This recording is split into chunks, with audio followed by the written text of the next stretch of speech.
Capítulo 5. Popurrí metodológico. Preguntas, sistemas, controles y variables.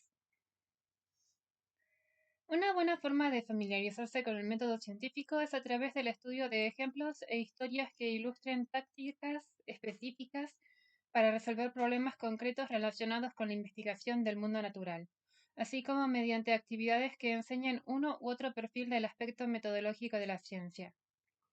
El objeto de este capítulo es presentar varios ejemplos de dichas actividades, tal como pueden darse en el aula, el laboratorio o una salida de campo. Cada una ilustra una o varias de las prácticas esbozadas en el capítulo 4. Ejemplo 1. A la caza y el estudio de preguntas. Preguntas contestables empíricamente. Con frecuencia nos concentramos en los descubrimientos científicos por su importancia, impacto o ingenio, y solo estudiamos el conocimiento final que se obtuvo a través de ellos. Olvidamos así que la mayor parte de los descubrimientos científicos no suceden casualmente, como quien descubre un caracol hermoso o un insecto de colores brillantes. Los descubrimientos científicos son el resultado de una búsqueda deliberada que normalmente se formula como respuesta a una o más preguntas. Para que los estudiantes de ciencia comprendan este proceso, es importante que aprecien en cada caso cuáles son las preguntas que los científicos están haciendo, por qué las formulan, en qué contexto histórico surgen y de qué manera son relevantes para el conocimiento en general. Pero además deben aprender que muchas veces las preguntas mismas tienen que ser buscadas y refinadas con enorme esfuerzo. El ejercicio de buscar preguntas contestables en forma empírica es una parte fundamental del aspecto metodológico de la ciencia y debe convertirse en un hábito de cada clase de ciencias, tanto para los docentes como para los alumnos. A fin de fomentar este hábito, los autores hemos usado con frecuencia una actividad que denominamos cacería de preguntas. Una de las formas de llevar a cabo esta actividad es en una salida de campo. En una charla introductoria, el docente destaca que las preguntas formuladas por un científico no aparecen en su mente de forma espontánea, sino que el investigador debe buscarlas de manera activa. Este esfuerzo es parecido a la búsqueda de material biológico, por ejemplo, insectos. Para encontrarlo hay que mirar en los lugares menos evidentes, dar vuelta a troncos y piedras. Seguidamente, el docente divide a los alumnos en grupos y le pide a cada uno que busque 3 organismos u objetos que llamen su atención curiosos, bellos, horribles, etc. Cuando regresan con sus hallazgos, cada grupo debe formular una o más preguntas acerca de cada uno de esos objetos, imaginar una respuesta hipotética y un posible plan de acción para encontrar la respuesta empíricamente. El docente, claro está, debe conocer el lugar donde se realiza la cacería y saber de antemano qué preguntas interesantes pueden aparecer. En uno de los ejemplos más ricos de esta actividad, llevamos a los estudiantes a una orilla rocosa en bajamar. Algunas de las preguntas encontradas fueron las siguientes. ¿Por qué encontramos mejillones solo en una parte de la roca? ¿Son devorados? ¿Nunca llegan al otro lado? ¿Se secan? ¿Les gusta estar juntos? ¿Se pueden mover los mejillones o están agarrados a la misma roca de por vida? ¿Cómo llegan allí? ¿Qué comen los mejillones? ¿Cómo obtienen su comida? ¿Qué comen los cangrejos? Los cangrejos de diferentes tamaños. ¿Tienen diferentes edades? ¿Hay cangrejos machos y cangrejos hembras? ¿Cuántos tipos diferentes de alga existen? ¿Cómo se forman las olas? ¿Por qué el mar es salado? ¿Por qué las anémonas tienen tentáculos verdes? Sobre la base de este material, el docente puede tomar diversos caminos. Uno es elegir algunas de las preguntas que a su criterio sean contestables con simples experimentos. Por ejemplo, hacer la disección de un cangrejo y ver qué tiene en su aparato digestivo, o observarlos durante mucho tiempo y ver qué comen. Otro camino es reflexionar sobre la naturaleza misma de las preguntas. Observar que muchas preguntas no son contestables, otras solo son contestables con mucho trabajo y finalmente otras deben ser reformuladas antes de poder ser contestables. Con grupos de corta edad es deseable identificar dos grandes tipos de preguntas que son relevantes para entender la función de las preguntas en la investigación científica. Preguntas que están relacionadas con creencias o posturas. ¿La vida tiene algún significado? ¿Las personas deben ser iguales ante la ley? Preguntas contestables a partir de la indagación. ¿Qué hace que las hojas se caigan en otoño? ¿Por qué nos enfermamos cuando hace frío? ¿Cómo hacen los animales para comunicarse? La relevancia o el interés de una pregunta depende de la época y el contexto en que es formulada. Cuando las cosas ya fueron descubiertas, parece evidente que siempre han sido así, como el hecho de que la Tierra gira alrededor del Sol. Por otro lado, hay preguntas que no son imaginables en ciertos momentos. ¿Qué sentido tiene hablar de la estructura del átomo antes de tener evidencia de que los átomos pueden ser desarmados en partes?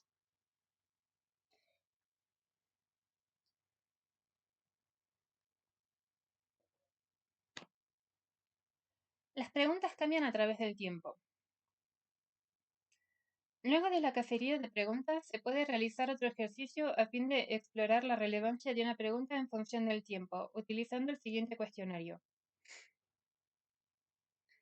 ¿Cuáles son las grandes preguntas de nuestros tiempos? ¿Cuáles eran las grandes preguntas hace 100 años?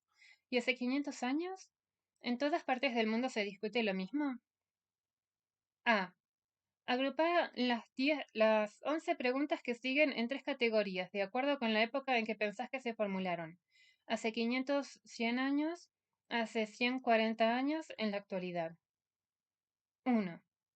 ¿Se puede fabricar una computadora que tenga sentimientos? 2. ¿Está habitada la luna? 3.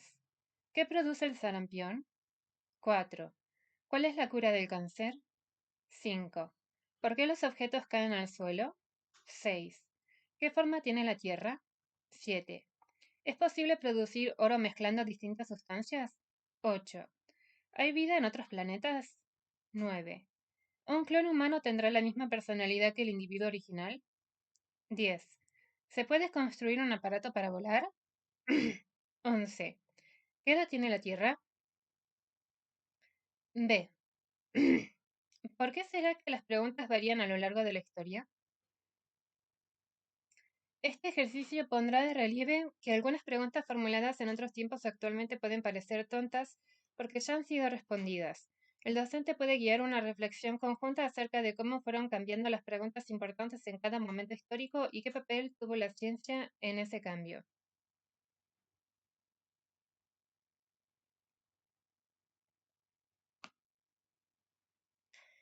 Preguntas propias y preguntas ajenas. La actividad propuesta de cacería de preguntas y la discusión acerca de las preguntas mismas y no de sus posibles respuestas puede parecer a simple vista alejada o desconectada de una lección sobre el método científico. Sin embargo, la función de las preguntas es esencial para el quehacer del investigador. En el aula, el docente debe cultivar en sus alumnos el buen hábito de hacerse preguntas sobre la realidad. Además, frente a cualquier descubrimiento o avance científico, debe habituarlos a inquirir: ¿cuál es la pregunta que estos investigadores están queriendo contestar?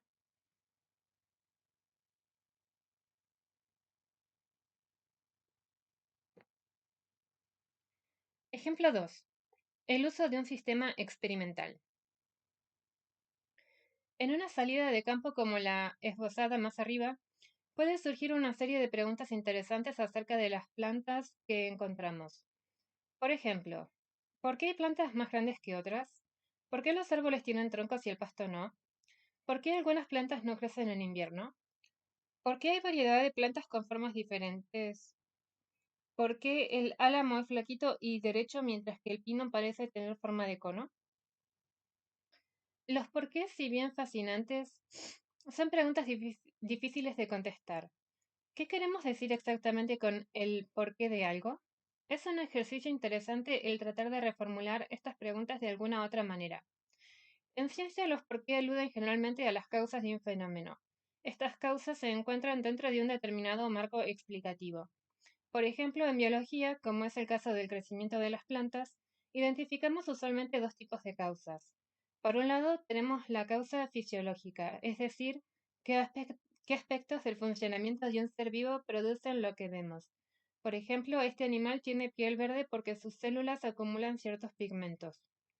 Por otro lado, tenemos las causas evolutivas, es decir, qué adaptaciones u otras circunstancias de la historia de un grupo de seres vivos producen lo que vemos. Por ejemplo, este animal tiene piel verde porque eso le confiere un camuflaje que aumenta sus posibilidades de dejar progenie. Si bien las causas son investigables, a veces es difícil vislumbrar cómo comenzar. En lugar de los por qué, es útil considerar los cómo, es decir, preguntas que apunten a develar mecanismos en vez de causas. Así, en el caso de las plantas, podemos preguntarnos cómo se produce su crecimiento en vez de por qué crecen de tal o cual manera. Si entendemos cómo se produce el crecimiento, tal vez podamos, en consecuencia, entender también por qué las plantas crecen de determinada manera. Veamos entonces cómo aprovechar el sistema experimental planta para ayudarnos en la formulación de preguntas científicas.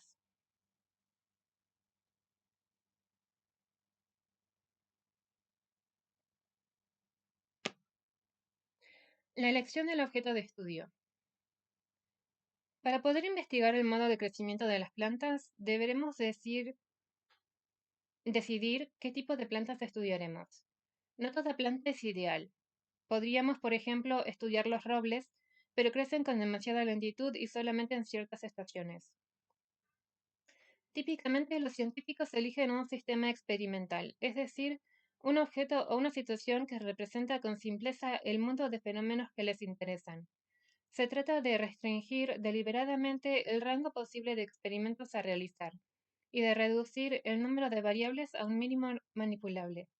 Por ejemplo, Galileo estudió la aceleración de la gravedad en planos inclinados porque le proveían aceleraciones más bajas que él podía medir. En el caso de las investigaciones biomédicas, generalmente se usan ratones cuando lo que interesa es investigar casos de humanos. En nuestro caso, usaremos plantas sencillas de crecimiento veloz como las arvejas. No usaremos la planta ya crecida como se la puede encontrar en una maceta o en el campo, sino la plantita recién salida de la semilla porque es de fácil manipulación y porque crece mucho más rápidamente que una planta más vieja. Además, las plantas recién germinadas tienen en general una estructura sencilla, una raíz principal y un tallo principal, de modo que evitamos los vericuetos y posibles efectos secundarios de una estructura más compleja, como una rama con numerosas hojas, flores, etc. La idea es que las conclusiones a las que arribemos sean extensibles a otras etapas de crecimiento y a otras especies vegetales. Las plantas crecen y se ramifican. Si observamos la plantita recién germinada, veremos que tiene una raíz y un tallo, los cuales crecen por un tiempo antes de ramificarse. La ramificación es un proceso muy interesante, pero si queremos avanzar en nuestro estudio, deberemos concentrarnos en una cosa por vez. Dejaremos la ramificación para otro momento y pondremos nuestra atención en el crecimiento en longitud, concentrándonos en el crecimiento de la raíz.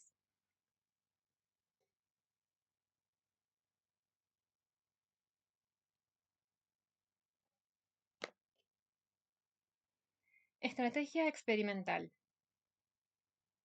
Una buena forma de encarar este estudio es plantearles a los alumnos lo siguiente. Supongamos que queremos saber cómo crece un bebé, específicamente el antebrazo del bebé. ¿Crece por igual a lo largo de toda su extensión? ¿Qué experimento podríamos diseñar para comprobar cómo crece el antebrazo? Esta es una cuestión a explorar con los estudiantes. El experimento revelador que proponemos aquí consiste en hacer marcas equidistantes a lo largo del brazo del bebé y observar qué sucede cuando éste crece.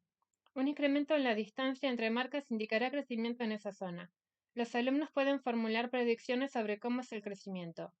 ¿Aumentará la distancia entre las marcas por igual a medida que crezca el brazo? ¿O aumentará más en la muñeca o en el codo que en la parte del centro del antebrazo? Llevando esta técnica a la investigación del crecimiento en longitud en la raíz de una planta, las dos predicciones que se presentan son: 1. Que toda la raíz crecerá en forma pareja.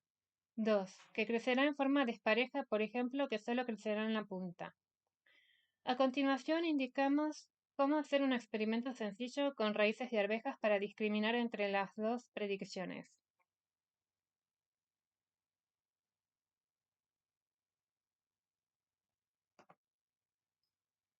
Experimento A. Preparativos. Hacer crecer semillas de arvejas en papel húmedo contra la pared de un frasco de vidrio. Tardan unos 5 días en desarrollar una raíz suficiente de unos 3 centímetros como para hacer el experimento. Procedimientos. Cubrir un portaobjetos con papel y para que quede derecha colocar la plantita sobre el portaobjetos sujetándola con una goma elástica.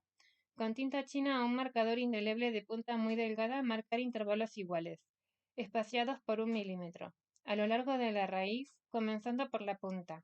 Un puntito de tinta es suficiente. Sumergir el extremo del portaobjetos en un recipiente con agua. La raíz estará húmeda por el contacto con el papel, pero debe quedar fuera del agua para que no se pudra. Véase figura 5.1. Cubrir el recipiente para evitar que haya demasiada evaporación. Cada grupo de 3 o 4 estudiantes colocará 2 o 3 raíces. Predicciones. El docente pide a los alumnos que realicen predicciones. Hagan dibujos de lo que esperan encontrar después de una semana. Resultados. Los resultados típicos que se obtienen se muestran en la figura 5.2. La separación mayor entre los puntos en el extremo de la raíz indica que la raíz crece a partir de la punta.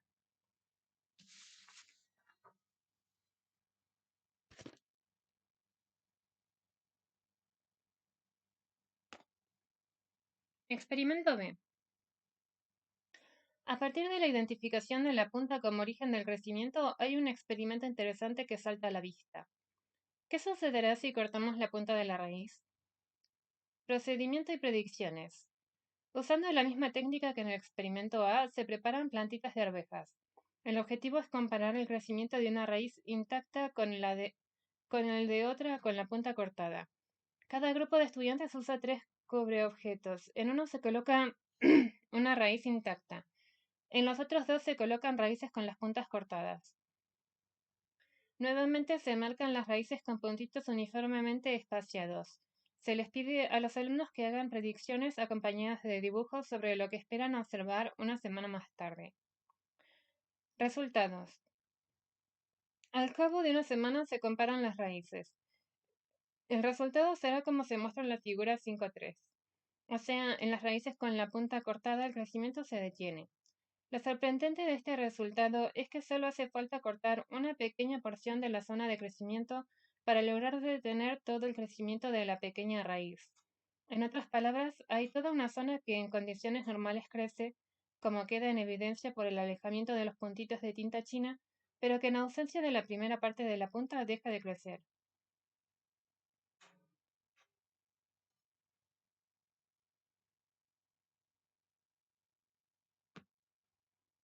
Discusión.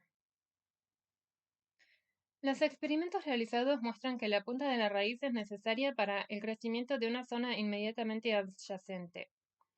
¿Por qué es necesaria? Podemos hipotetizar que la punta produce una señal que le indica a las regiones vecinas de la raíz que deben crecer, o sea que los tejidos de la punta de la raíz producen una sustancia que se transporta a otros tejidos vecinos, donde provoca un efecto muy específico. Estas sustancias reciben el nombre de hormonas. Darwin y su hijo en 1881 realizaron experimentos similares a los nuestros, pero sobre el crecimiento de los tallos de una planta hacia la luz, lo que se denomina fototropismo. Estos experimentos fueron los que desembocaron en manos de otros investigadores en el descubrimiento de las hormonas vegetales. Las primeras hormonas de crecimiento de las plantas se identificaron y aislaron en 1926 y se llamaron auxinas.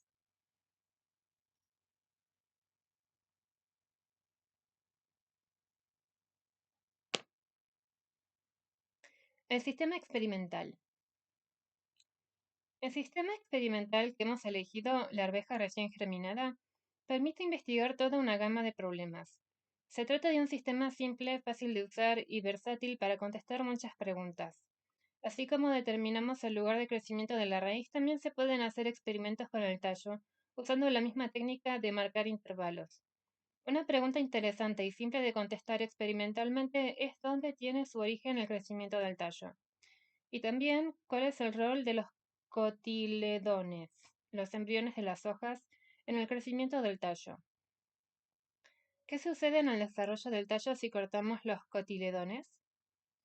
Otra pregunta interesante y sencilla de contestar con el mismo sistema experimental remite al fototropismo. Usando la técnica de marcar intervalos uniformes en el lado del tallo que hace frente a la frente de luz, y también en el lado opuesto se ve claramente el crecimiento asimétrico del tallo. Crece más rápidamente del lado contrario al que ilumina la fuente de luz, de modo que el efecto final es un tallo que se curva hacia la luz. La elección de un sistema apropiado es de suma importancia en la investigación científica. Bien elegido puede dar muchos buenos resultados. Mal elegido constituye una gran pérdida de tiempo. Evidentemente, la elección no es asunto trivial. Un buen sistema experimental es aquel que,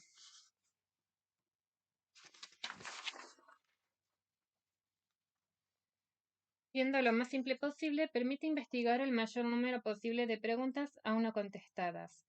Lo que dijera Einstein de las teorías también se puede decir de los sistemas experimentales, que para ser útiles deben ser lo más simples posibles pero no demasiado. Es importante notar que las preguntas varían a lo largo del tiempo. Las preguntas de ayer no son las de hoy, como hemos visto en el ejemplo 1 de este capítulo. Del mismo modo, los sistemas experimentales usados con éxito varían a lo largo de los años.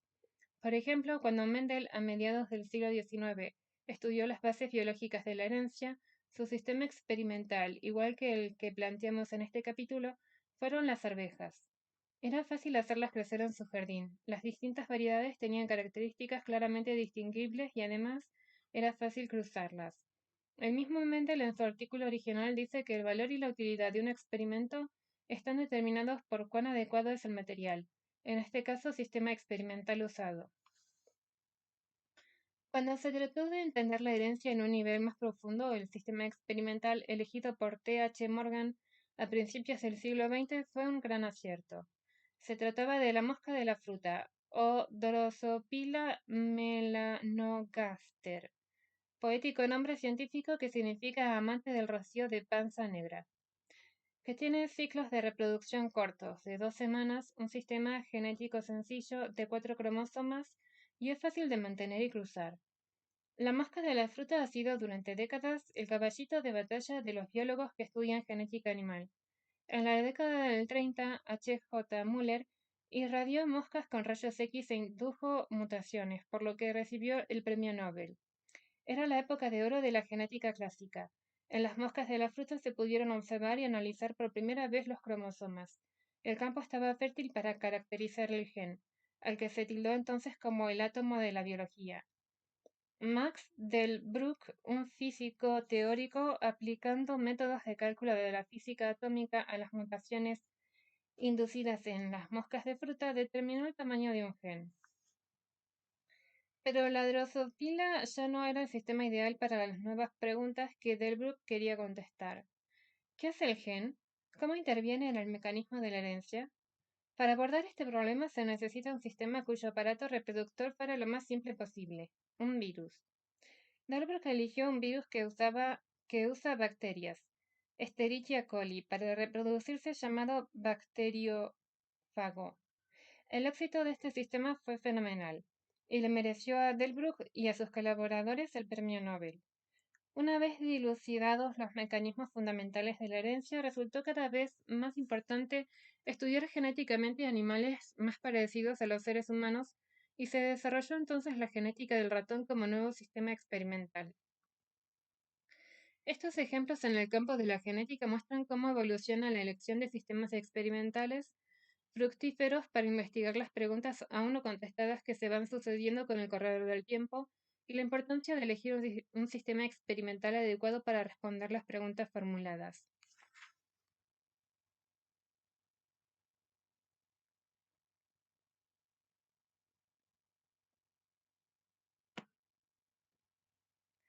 Ejemplo 3. Experimentos controlados.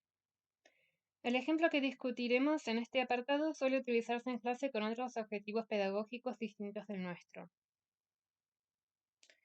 Se dice que el primer experimento controlado fue diseñado y ejecutado por Francesco Redi en 1668. Su experimento intentaba demostrar que los gusanos que aparecen en la carne en putrefacción no se generan espontáneamente, sino que nacen de huevos depositados en la carne por insectos. ¿Pero por qué era esa una cuestión importante? Desde la antigüedad y hasta comienzos del Renacimiento, la gente pensaba que muchos seres vivos provenían de la materia inanimada. ¿Cómo dudarlo? Todo el mundo sabía que organismos como gusanos, escarabajos, ranas y salamandras podían aparecer del barro, el polvo o la comida en descomposición. La generación espontánea de la vida, que así se llamó al hecho de que los organismos vivos pudieran provenir de materia no viva, era incluso avalada por los más grandes científicos y pensadores de la antigüedad y de la Edad Media. Aristóteles mismo había asegurado que así era, y hasta el prestigioso científico belga Jean-Baptiste van Helmont propuso a comienzos del siglo XVII su propia receta para producir animales. Poner una camisa sucia o algunas mantas sobre un barril que contenga algunos granos de trigo, y en 21 días los ratones aparecerán.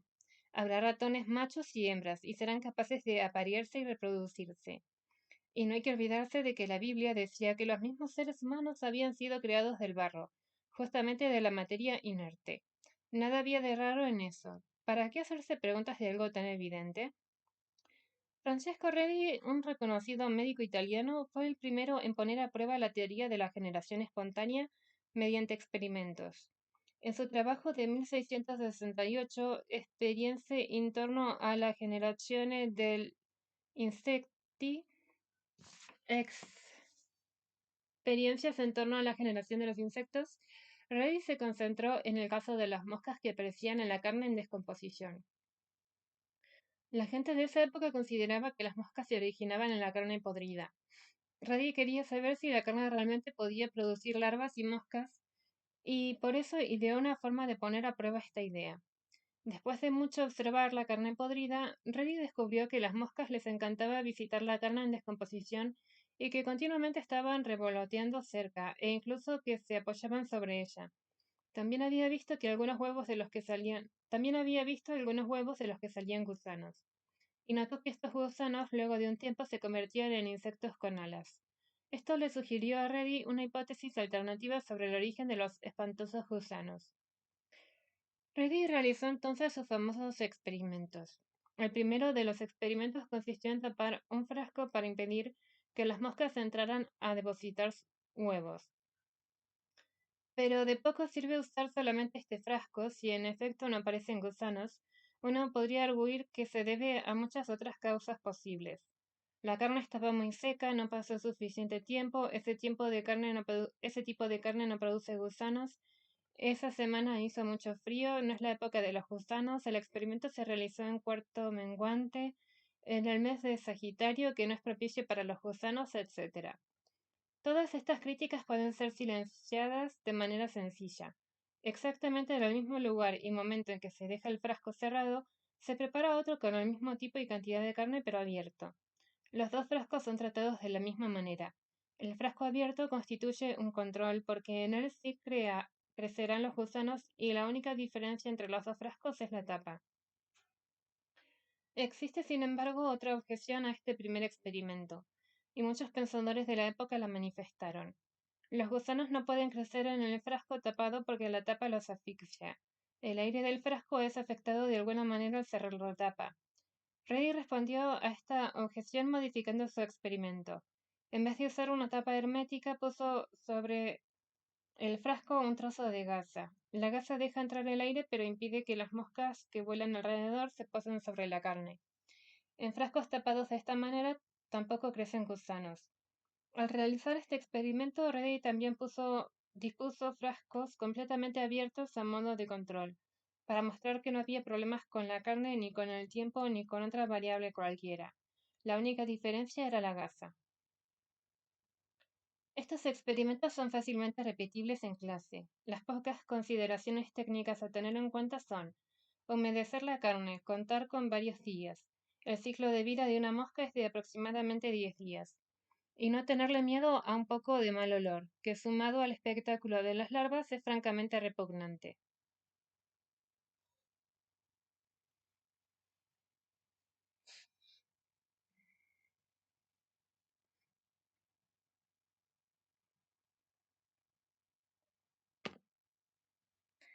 El experimento de Reddy. El experimento puede abordarse de diversas maneras. Una es plantear las hipótesis alternativas e invitar a los estudiantes a que diseñen ellos mismos una forma de discriminarlas. Si los estudiantes no proponen el uso de controles, el docente puede hacer objeciones que impliquen la inclusión del frasco control. ¿Cómo sabes que los gusanos no aparecieron porque hacía demasiado calor? El rol de los controles puede discutirse en esta etapa de diseño experimental. Alternativamente, el docente puede explicar qué es un control y realizar una discusión más rica con los resultados del experimento en la mano. Al margen de los controles, esta experiencia abunda en oportunidades para examinar facetas del método experimental. Por ejemplo, pueden dárseles a los alumnos las siguientes consignas.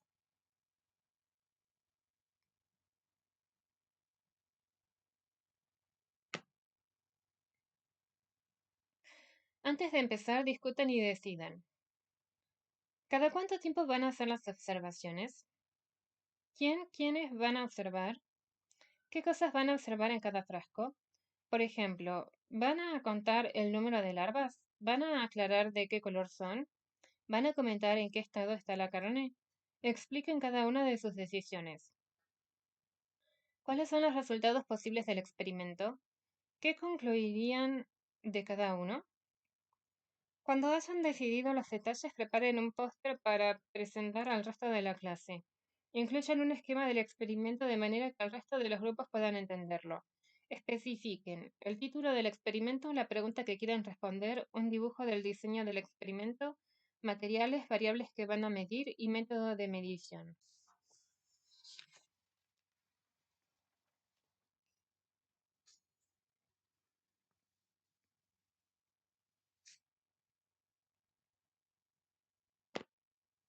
Estas discusiones pueden darse en grupos y los pósters producidos por cada grupo pueden ser discutidas por toda la clase. Si bien es muy posible que la mayoría de los grupos proponga métodos relativamente similares, el ejercicio de discutir los métodos de cada grupo es muy productivo para que los alumnos tomen conciencia de por qué eligieron esa forma de trabajar. Por otra parte, este trabajo permite a los alumnos ejercitarse en el proceso de evaluación entre pares y también en la presentación de diseños experimentales y resultados mediante pósters, paneles. Ambas prácticas son habituales en el trabajo de los investigadores profesionales. Si no surgen de los otros grupos de estudiantes, el docente puede introducir algunas preguntas adicionales para guiar la discusión de los pósters. ¿Cómo van a expresar los resultados? ¿Cómo van a compararlos a lo largo del tiempo? ¿Qué resultados esperan en cada uno de los frascos? ¿Cómo van a decidir cuál de las hipótesis es correcta? ¿Por qué eligieron tal o cual método de trabajo? Una vez concluido el experimento, se puede realizar una discusión grupal acerca de los resultados obtenidos, haciendo hincapié en las diferencias y similitudes que hayan surgido entre los grupos. Cada grupo puede completar su póster con los resultados de su experimento y presentarlo al resto de la clase. Algunas preguntas útiles para guiar este cierre final son: ¿por qué algunos grupos obtuvieron resultados diferentes? ¿Cuáles son los factores que pueden haber influido? Por ejemplo, el tipo de carne, si estaba más o menos húmeda o si la dejaron al sol o a la sombra. ¿Cómo se podrían haber resuelto los problemas que surgieron durante la realización de la experiencia? Por ejemplo, impedir que la carne se seque, cómo acelerar el proceso de descomposición o cómo resolver las diferencias de opiniones entre diferentes observadores. Esta es una Esta es nuevamente una buena oportunidad para aclarar que un experimento no sale mal. Por ejemplo, si en uno de los frascos destapados no crecieron gusanos, sino que, s- sino que se deben buscar causas metodológicas para explicar los resultados dispares. Estos experimentos pueden continuarse con varios otros concernientes a la generación espontánea, siguiendo, como sugerimos en el capítulo 4, una línea histórica.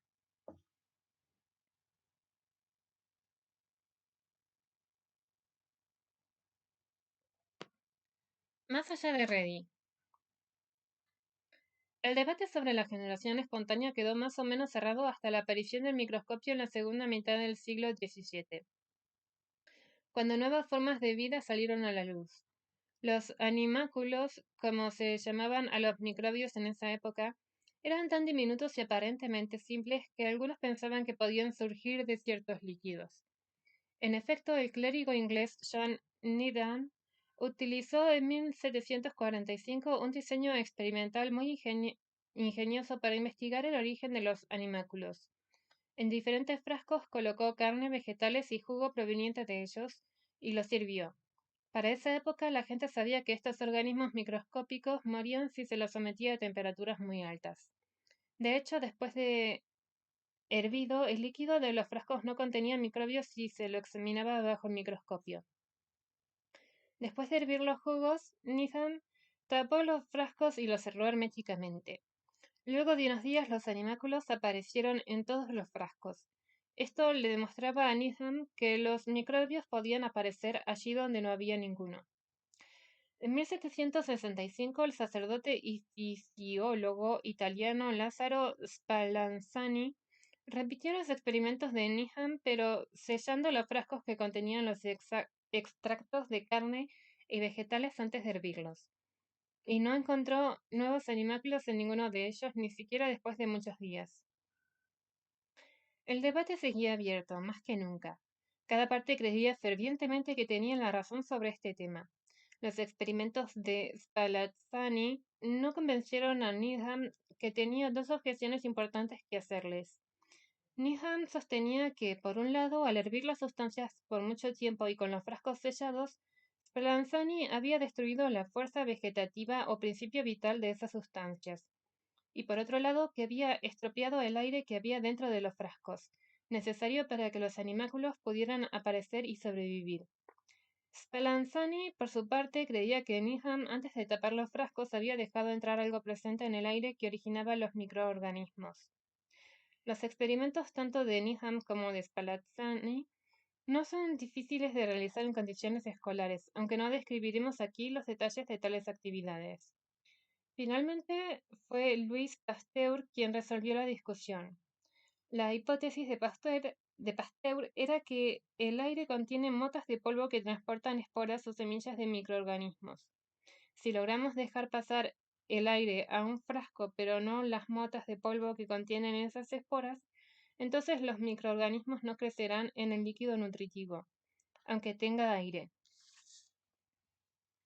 Si dejamos entrar las esporas, entonces los microorganismos crecerán, aunque supuestamente hayamos destruido el principio vital por ebullición. Para demostrarlo bastaba con imitar el magnífico experimento de Redi, pero con una gasa de malla más fina que no dejara entrar las motas de polvo. Pasteur usó varios diseños. El más típico consistente en usar un tapón de algodón, que deja entrar el aire pero no el polvo ni las esporas adheridas a él. Comprobó que siempre que se impedía la entrada del polvo, el caldo de cultivo permanecía libre de microbios, pero que bastaba con sembrar algo de polvo para que crecieran. De nuevo, estos experimentos son fácilmente adaptables a condiciones escolares.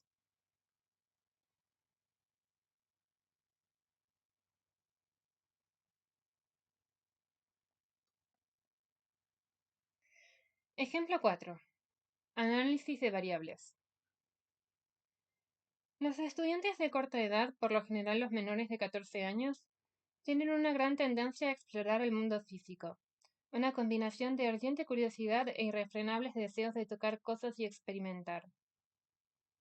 Es sencillo cautivar a tal público con reacciones químicas vistosas o motivarlos con desafíos prácticos en los que haya que poner manos a la obra. Sin embargo, suele ser un poco más difícil transformar demostraciones vistosas y desafíos experimentales en situaciones educativas fructíferas en las que los estudiantes aprendan determinadas tácticas de indagación. Tal oportunidad es brindada por un experimento sencillo que usa una reacción conocida a veces con el nombre de serpientes de Faraón. Esta Lela 1918, página 404. Presentaremos aquí la actividad en forma de juego o desafío. El docente muestra a los estudiantes una pasta de color marrón o anaranjado oscuro sobre un platito. Los invita a salir a un lugar bien ventilado, por ejemplo el patio del colegio. Allí enciende un fósforo y lo acerca a la pasta. En unos segundos la pasta prende y comienza a arder sin llama. Se observan unas chispas tenues internas y algo de humo se eleva de la masa. La reacción toma velocidad. Sale más humo y algo voluminoso comienza a crecer en la pasta, allí donde se produce la combustión. Este volumen se proyecta hacia arriba y crece como un lento gusano. Es de color verde pálido con manchas negras, pero a medida que crece las partes distantes van virando a un amarillo intenso mate y luego a tenue rojo. Mientras tanto, el gusano sigue creciendo y arrojando humo. Al tocarlo, el cilindro en crecimiento se derrumba. Se trata de una columna de cenizas de colores que de alguna manera recuerda a la lava de un volcán. De más está decir que los chicos adoran esta demostración y cuando acaba piden repetirla. El docente entonces dice que lo lamenta pero que no tiene más pasta. Hay una buena noticia, sin embargo, y es que en el laboratorio están los tres ingredientes que conforman esta mezcla. Pero hay también una mala noticia y es que el docente no recuerda en qué proporciones hay que mezclarlas para que funcione. Prueba definitiva de lo importante que es tomar nota siempre de lo que se está haciendo en el laboratorio. El desafío está entonces en averiguar en qué proporciones han de mezclarse los tres ingredientes para lograr el efecto deseado. Los ingredientes desconocidos para los estudiantes son nitrato de potasio, bicromato de potasio y azúcar, los cuales hay que mezclar en las siguientes proporciones: 1 gramo de nitrato, 2 gramos de bicromato y 2 gramos de azúcar. Para estudiantes de escuela primaria, la actividad puede continuar de manera sencilla. Estos alumnos, según nuestra experiencia, tienden a probar solo una de las posibles mezclas, algo así como su única apuesta a la solución del enigma. El docente puede sugerir que si preparan múltiples pruebas con diferentes cantidades relativas podrán hallar la proporción que buscan más rápidamente. La idea de cantidad relativa puede ser un buen tema a explorar para chicos de estas edades. Remarcar que usar 10 gramos de cada una es lo mismo que usar 20 gramos de cada una. También se discute cómo medir la cantidad de una sustancia en forma de polvo. ¿Hay que pesarla o usar volumen? Nosotros hemos usado cucharadas como medida de cantidad.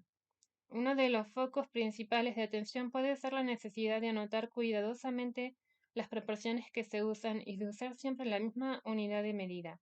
En el caso de las cucharadas, por ejemplo, verificar que estén siempre llenas por igual. Es posible que algunos chicos obtengan un resultado sorprendente o deseable de ser repetido y que no tengan la menor idea de qué hicieron. Este error es muy educativo. Muchas veces vale la pena dejar adrede que suceda. Para alumnos un poco más grandes, séptimo, octavo y noveno grados, la actividad ofrece otras posibilidades.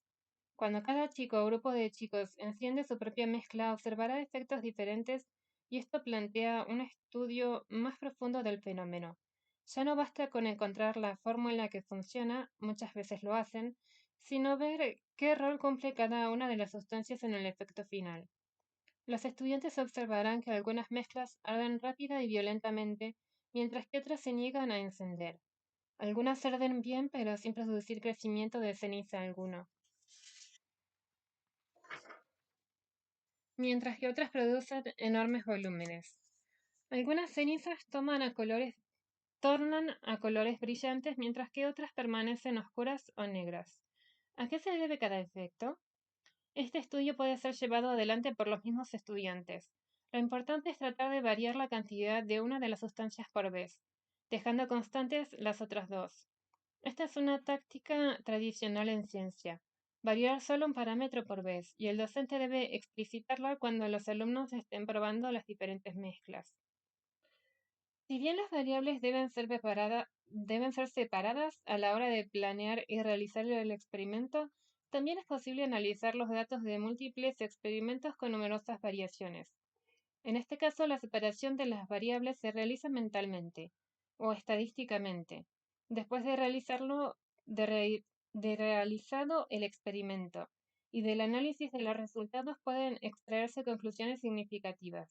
Sin embargo, no recomendamos esta estrategia con alumnos jóvenes.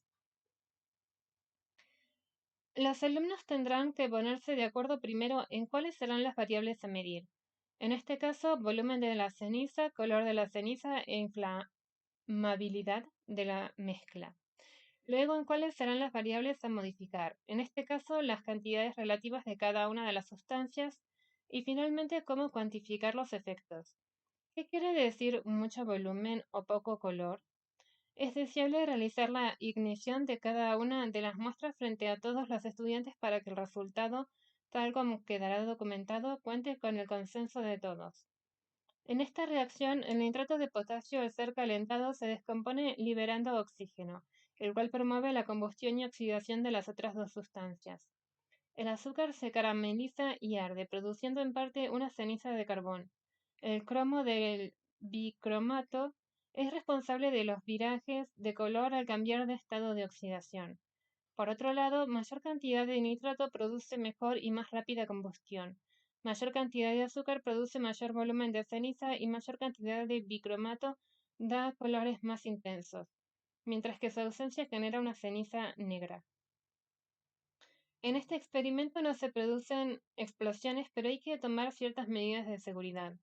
En primer lugar, no se debe introducir la mezcla a encender en un lugar comprimido, como un paquete cerrado o un frasco, porque entonces sí correremos el riesgo de una explosión. La mezcla puede ser encendida con fósforos por un estudiante, pero es conveniente contar en todo momento con la presencia de un adulto. Por último, es muy importante realizar estas igniciones en lugares abiertos con buena ventilación y evitar que los estudiantes permanezcan expuestos a la combustión. Gases que contienen cromo, un metal pesado, son nocivos y deben evitarse la exposición a los mismos. La interpretación final de los resultados es más fácil de lograr si todos los datos son volcados en una tabla general en el pizarrón, junto con una discusión de toda la clase. Esta actividad busca desarrollar las aptitudes de observación, recolección de datos, diseño de experimentos, formulación de hipótesis. Creo que el polvo naranja es responsable de darle el color a la reacción, presentación de resultados, aislamiento de variables y análisis de parámetros e interpretación de resultados. En otras palabras, un simple desafío de cenizas y colores presenta al método científico en todo su esplendor. De la ciencia en el aula de Gelón, me parece que es este texto.